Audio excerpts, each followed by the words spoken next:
निवडणुकीत मुस्लिम मतांसाठी राजकारण करणाऱ्यांचे खरे चेहरे आज वक्फ बोर्ड सुधारणा विधेयकाच्या निमित्तानं समोर आले, तशी खरमरीत टीका शिवसेनेचे मुख्य नेते आणि राज्याचे उपमुख्यमंत्री एकनाथ शिंदे यांनी उभाटावर केली आहे। बाळासाहेबांचे विचार सोडून राहुल गांधी यांच्या सांगण्यानुसार वागणाऱ्या उभाटाची दुटप्पी भूमिका दिसल्याचंही उपमुख्यमंत्री एकनाथ शिंदे यांनी सांगितलं। राज्य सरकारच्या 100 दिवसांच्या कृती आढावा बैठकीनंतर ते पत्रकारांशी बोलत होते। उपमुख्यमंत्री एकनाथ शिंदे यांनी सोयीचं राजकारण करणारे लोक वक्फ बोर्ड विधेयकाला हिंदुत्वाशी संबंध नाही असं जेव्हा बोलतात, तेव्हा त्यांच्या भूमिकेवर संशय निर्माण होत असल्याचं सांगितलं। आता ते बाळासाहेबांचे विचार घेऊन पुढे जातात की राहुल गांधी सांगतात ते करतात, हे पाहावं लागेल असंही शिंदे यांनी सांगितलं। वक्फ बोर्ड सुधारणा विधेयकासंदर्भात शिवसेनेनं यापूर्वी स्पष्ट आणि सडेतोड भूमिका घेतली आहे। आम्ही कधीही मतांसाठी सोयीचं राजकारण केलं नाही। हिंदू हृदय सम्राट बाळासाहेब ठाकरे आणि धर्मवीर आनंद दिघे यांच्या विचारांसोबत आम्ही पुढे जात आहोत। आम्ही सत्तेसाठी विचारांशी कधीही तडजोड केली नाही असंही शिंदे यांनी सांगितलं। काही मुठभर लोकांच्या हातात वक्फ बोर्डाची मालमत्ता ठेवण्यापेक्षा गरीब मुसलमानांसाठी शाळा, रुग्णालये झाली पाहिजेत, हे विधेयक मुस्लिम समाजाच्या हिताचं असल्याचंही उपमुख्यमंत्री एकनाथ शिंदे यांनी सांगितलं। या विधेयकामुळे मुस्लिम समाजाचा सर्वांगीण विकासाचा मार्ग खुला होईल। या विधेयकाचं मुस्लिम समाजानेही स्वागत करायला हवं। या राज्यात छत्रपती शिवाजी महाराजांच्या आदर्शानं चालत असून पंतप्रधान नरेंद्र मोदी देखील छत्रपतींच्या आदर्शावर देशाचं नेतृत्व करत आहेत। इथे औरंगजेबाचं उदात्तीकरण करणाऱ्या लोकांना थारा नाही असंही उपमुख्यमंत्र्यांनी सांगितलं। महायुती सरकारनं 100 दिवसांचा कृती आराखडा तयार केलाय। 26 विभागांचा आज आढावा घेत असताना अधिकारी आणि मंत्र्यांनी ही संकल्पना गांभीर्यानं घेतल्याचं दिसून आलं।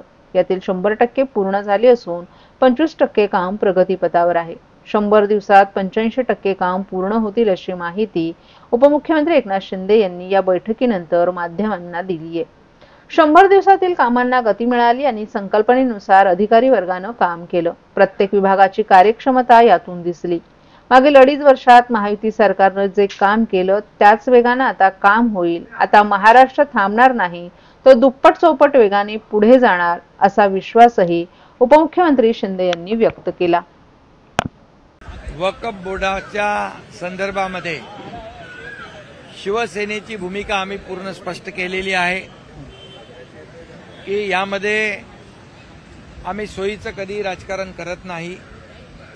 सोयीचं राजकारण करणारे लोक याचा हिंदुत्वाशी संबंध नाही, याचा अमक्याशी संबंध नाही असं जेव्हा म्हणतात, तेव्हा त्यांच्या भूमिकेवर संशय घेण्यासारखी जागा निर्माण होते।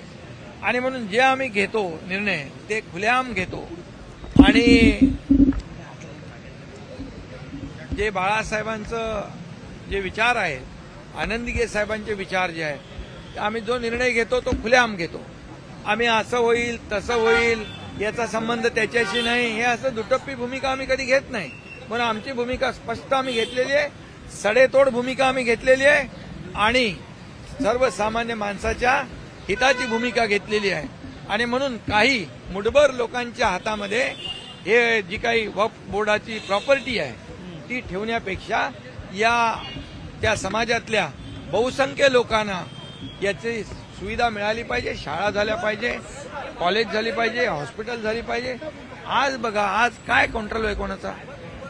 आणि म्हणून हे जे काही वक्फ बोर्डाचं बिल आहे हे मुस्लिम समाजाच्या देखील हिताचं, फायद्याचं आहे आणि त्याचा त्यांनी विचार केला पाहिजे। आणि जे आता भूमिका तुम्ही सांगितली, कोणी घेतली ती? काय म्हणतात? अरे हे बघा, पळपुटी भूमिका कशाला घ्यायची? घ्या ना खुलेआम भूमिका, घ्या ना, उभे राहा ना एका भूमिकेवर। तुम्ही हे सगळ्या गोष्टी ज्या आहेत, जेव्हा फायद्याचं तेव्हा धरायचं, जेव्हा तोट्याचं तेव्हा सोडायचं। त्यामुळे धरलं की चावतंय, सोडलं की पळतंय, अशा प्रकारची जी काय भूमिका घेतल्यामुळे आज त्यांची ही परिस्थिती झालेली आहे। विधानसभेच्या निवडणुकीमध्ये 100 जागा लढून 20 जागा निवडून आलेल्या आहेत आणि यापुढे देखील ज्या निवडणुका होतील, मुंबई महापालिका असेल, स्थानिक स्वराज्य संस्था असेल, जनता यांना त्यांची जागा दाखवल्याशिवाय राहणार नाही। हे आता बघायचं आहे की बाळासाहेबांचे विचार त्यांची भूमिका घेऊन पुढे जात आहेत की राहुल गांधी हे सांगतायत तसं करतायत.